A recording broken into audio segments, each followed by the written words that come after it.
Remember this thing? This shiny little disc? Yeah, the one that probably defined your music collection for a decade and is now, let's be honest, collecting dust in a box somewhere? Well, believe it or not, it's hiding a secret that could completely change how we store, well, pretty much all of the world's information. Now, seriously, take a second. Remember that feeling? The satisfying click of the jewel case, trying to get that stupid plastic wrap off and hearing that crisp, perfect digital sound for the very first time? I mean, for a piece of tech invented back in the 70s, the compact disc felt like pure science fiction. But, okay, this isn't just a trip down memory lane.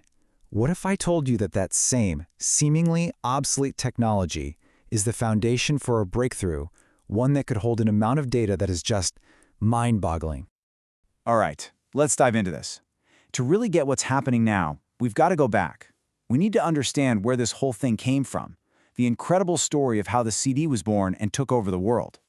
And its rise was ridiculously fast. I mean, in 1980, Philips and Sony create the rulebook for it. Just 2 years later, bam, the first player hits the market.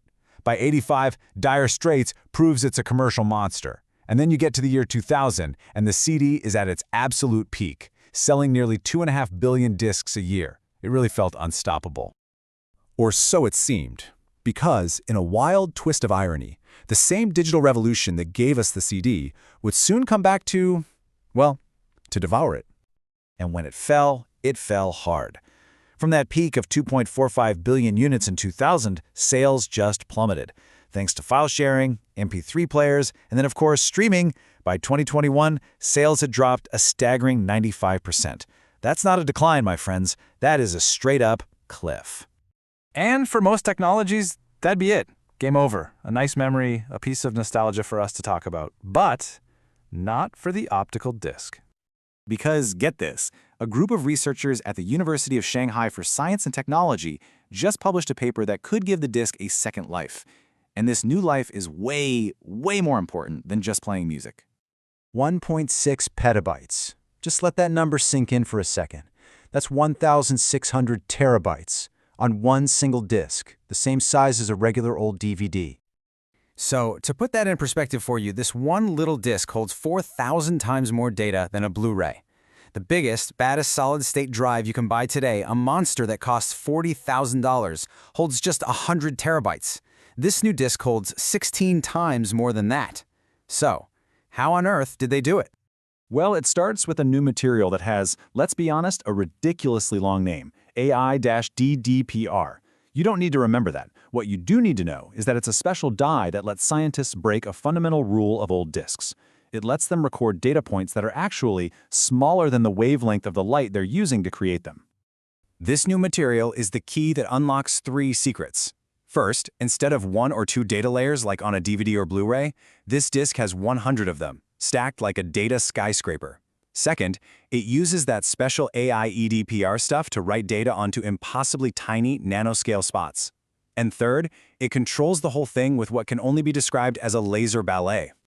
And here's how that little dance works. A green laser hits the disk and starts the reaction, beginning to form a data spot. But then, almost instantly, a red laser fires to shut the process down.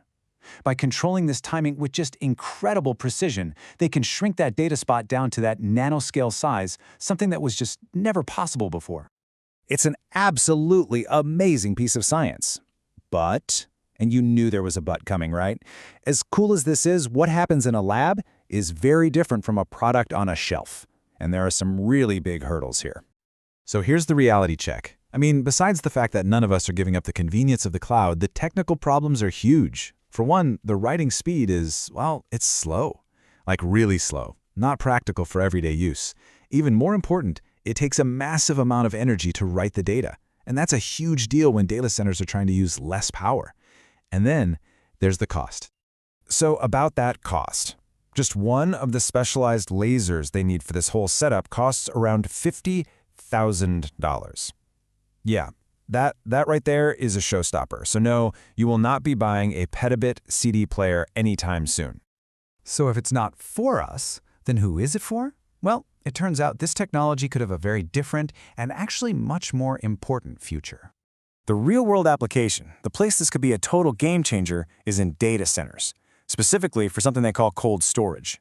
This is data that is super important but isn't accessed very often. We're talking scientific research, government archives, historical records. Right now, storing all that stuff takes up tons of physical space and uses constant energy. This new tech, it's almost perfect for that problem. The crazy high capacity means a smaller footprint, and its durability means you can write the data once and just store it safely for decades. No power needed, protected from things like electromagnetic pulses.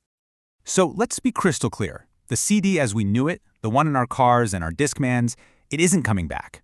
But its fundamental technology, that idea of a laser reading a spinning disk, might just be getting a second act as the silent, incredibly dense backbone of the internet itself. It really makes you wonder, doesn't it? While we're all busy chasing the next big, flashy thing, maybe some of the biggest breakthroughs are just hiding in plain sight, waiting for us in the technology we thought we'd already left behind.